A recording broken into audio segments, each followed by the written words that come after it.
I'm Dr. Kelly Muldoon. I'm a chiropractor at the Manahawkin location of Thompson Healthcare in Sports Medicine. As a chiropractor, I treat a lot of women throughout their pregnancies as well as when they transition into the postpartum period. So a common question and topic that comes up in office is often how to return to exercise, when to return to exercise, what to do, and where to begin. So hopefully the point of this video is to provide some tips and tricks and education as far as that topic goes, as well as demonstrate some safe and effective exercises that you can start implementing today. So the first step postpartum in returning to exercise is reestablishing a connection with the core.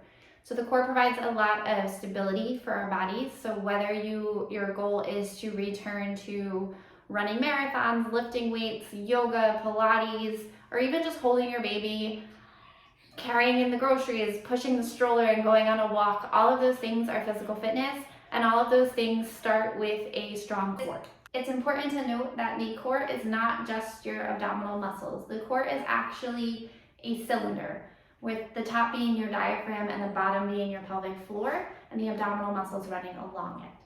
So this first step in reestablishing that connection with your core following pregnancy and childbirth and everything that comes with it is really reestablishing diaphragmatic breathing. So what I mean by that is we have a tendency to belly breathe and not utilize our entire diaphragm as we breathe. So diaphragmatic breathing really means just using the entire thing, full expansion. So out, when you're breathing, you should be fully breathing out to the side as well as expanding the entire way around.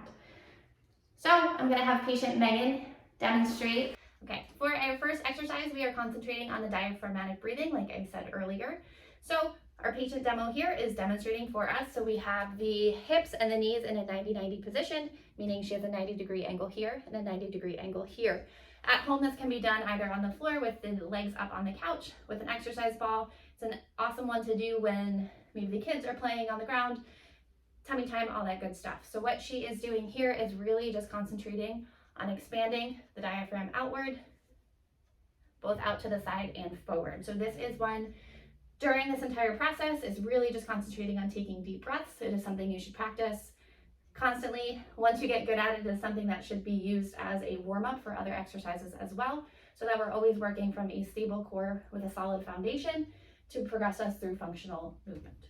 So our second exercise that we will progress into is called the dead bug. So you are going to start in that same foundational position from the last exercise, keeping the legs at that 90-90 position and the arms are coming upright. First step being, of course, to activate that diaphragmatic breathing, working from a strong and stable core. Once you take a few breaths in this position, you can then start to move one limb at a time. So as she demonstrates here, we have one arm, the opposite arm, one leg, and then the other leg. Once those feel stable, you can start to transition into opposite arm and opposite leg. You can relax. Good. Something important to note here is, again, making sure you're coming from that strong core with diaphragmatic breathing. If you start to feel any pops or clunking or anything in the hips or the SI joints, anything at all, that is when you should pause, take a step back into step one, concentrate more on the breathing.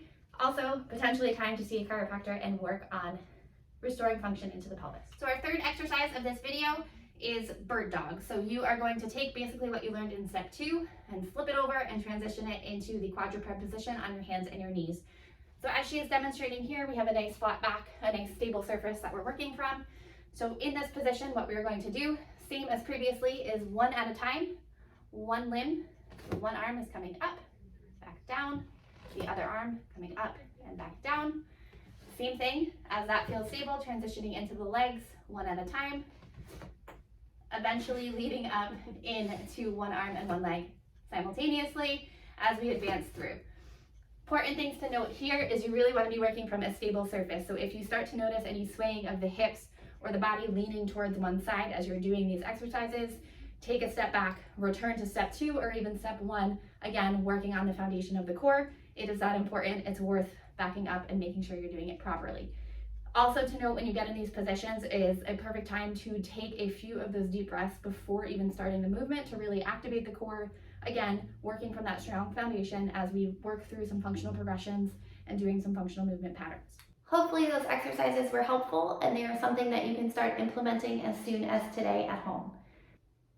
I always say that in the postpartum period, slow is fast. It pays off tremendously to take a step back, really humble yourself and go back to breathing and starting from the beginning to have a strong basis going forward, so that when you do return to your more strenuous physical activities, you're operating from a stable core and a strong foundation for anything that you want to do in the future.